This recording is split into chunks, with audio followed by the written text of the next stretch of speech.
Hello বন্ধুরা, কেমন আছেন সকলে? আশা করি ভালো আছেন। আমি তানভীর মুরাদ, সকলকে স্বাগতম জানাচ্ছি বেনাপোল পেট্রাপোল ইমিগ্রেশন থেকে। বেনাপোলের বর্তমান আপডেট জানানোর জন্য আজকে আসলাম হচ্ছে বেনাপোলে। আর বেনাপোলের বর্তমান যে চিত্র সেগুলো আপনাদেরকে দেখাবো। ভারতীয় ট্যুরিস্ট ভিসা আপাতত বন্ধ আছে, কবে চালু হবে সেই সব বিষয় নিয়েও আজকে কথা বলবো।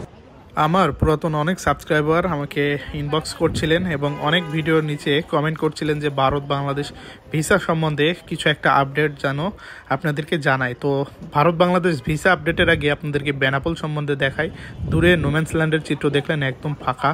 আর এইটা হচ্ছে আন্তর্জাতিক যে প্যাসেঞ্জার টার্মিনাল আছে, যেখানে কিন্তু হাজার হাজার মানুষের লাইন থাকতো, সেই লাইনও কিন্তু আমরা এখন আর দেখতে পাচ্ছি না। নোম্যান্স ল্যান্ডে একদমই মানুষ নাই, মানে একটা দুইটা মানুষ যে চলাচল করছিল কিছুদিন আগেও সেটাও নাই। তবে এখন দুপুরবেলা আর রোজার মাস, এই কারণে কিন্তু মানুষ একটু কম থাকে, তাই বলে কিন্তু এই রকম ফাঁকা বেনাপোল পেট্রাপোল ইমিগ্রেশন কিন্তু দেখাই যায় না। আপনাদেরকে বলে রাখা ভালো, 5 আগস্টের পরে সরকার পরিবর্তনের পরে ভারত কিন্তু বাংলাদেশিদের যে ভারতীয় ট্যুরিস্ট ভিসা সহ অন্যান্য যে ভিসা কার্যক্রম সেগুলো কিন্তু বন্ধ রেখেছিল।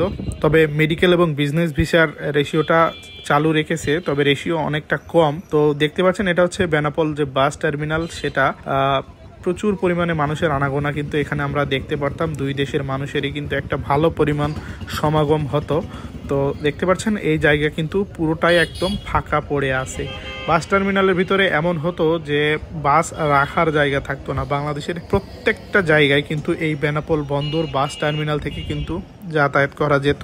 প্রত্যেকটা জায়গার বাস কিন্তু এখান থেকে ছাড়তো। তো এই বাস টার্মিনালের অবস্থা আপনারা দেখেন যে বাস টার্মিনালও কিন্তু ফাঁকা পড়ে আছে, কয়েকটা বাস পড়ে আছে। শুধুমাত্র এগুলো বেশিরভাগ ঢাকায় যাচ্ছে বা ঢাকায় যাওয়ার বাসগুলোই কিন্তু এখানে আপাতত আমি দেখতে পাচ্ছি। আর এই হচ্ছে সামনে যে চেকপোস্ট বা মানি এক্সচেঞ্জ গুলো, সেইখানকার অবস্থা টোটালি কিন্তু ফাঁকা পড়ে আছে। একদম হাতে গোনা নগণ্য, দিনে 2 থেকে 500 মানুষ এখন পার হয় কিনা সন্দেহ, যেখানে দিনে 10 থেকে 15,000 মানুষ কিন্তু সর্বনিম্ন পার হতো বেনাপোল পেট্রাপোল ইমিগ্রেশন দিয়ে। আর উৎসব বা ছুটির দিন এইসব সময়ে তো মানুষের পরিমাণ আরো বেশি থাকতো। আমরা আগে দেখতাম যে এই পর্যন্ত কিন্তু লাইন চলে আসতো, 0 পয়েন্ট থেকে এই পর্যন্ত মানুষের লাইন, মানে ভারতে ঢোকার যে লাইন ছিল সেটা। তো ভিসা, ভারতীয় ট্যুরিস্ট ভিসা এই মুহূর্তে মানে বলা যেতে পারে যে চালু হচ্ছে না। অতি শীঘ্র বা দ্রুত সময়ের ভিতরে কোনো সম্ভাবনা নেই ভারতীয় ট্যুরিস্ট ভিসা চালু হওয়ার।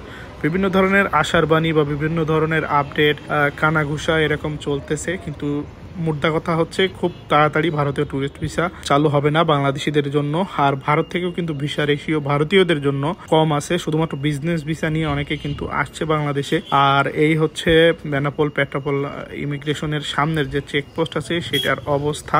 আর আপনাদেরকে যদি আমি বলি, ভারত ভিসা বন্ধ রেখেছে তাই বলে কিন্তু বাংলাদেশিরা বসে নেই। তাদের কিন্তু সামনে এখন নতুন নতুন অনেক অপরচুনিটি, অনেক দেশে যাওয়ার সুযোগ সৃষ্টি হয়েছে। ভারতে গেলে অল্প খরচে, স্বল্প খরচে ঘোরাঘুরি করা যেত, বা অন্য দেশে যাওয়ার জন্য যে বিমান খরচ লাগে আপ ডাউন, সেই টাকায় কিন্তু ভারত ঘুরে কেনাকাটা করে চলে আসা যেত, কিন্তু সেই সুযোগ নেই। কিন্তু তারপরও বাংলাদেশিদের সামনে অনেকগুলো দেশের ট্যুরিস্ট স্পটে যাওয়ার সুযোগ সৃষ্টি হয়েছে। অনেক এয়ারলাইন্স এয়ারফেয়ার কমিয়েছেন এবং অনেক অনেক দেশ কিন্তু অন অ্যারাইভাল ভিসা দিচ্ছেন। সেই সুযোগ কিন্তু বাংলাদেশিরা কাজে লাগাচ্ছেন এবং পৃথিবীর বিভিন্ন দেশে তারা ঘুরতে পারছে। তবে মানবিক দৃষ্টিতে যদি বিচার করা হয়, দুই দেশের ভিসা সম্পর্ক ঠিকঠাক হয়ে যাওয়া উচিত। কারণ ভারত এবং বাংলাদেশের মধ্যে যাদের আত্মীয় স্বজন রয়েছে, বা ভারতীয় মানুষ বাংলাদেশে বিয়ে হয়েছে, বা বাংলাদেশের মানুষ ভারতে বিয়ে হয়েছে, বা মেডিকেল পেশেন্ট যারা আছেন, এদের একটু সাময়িক সমস্যা হচ্ছে।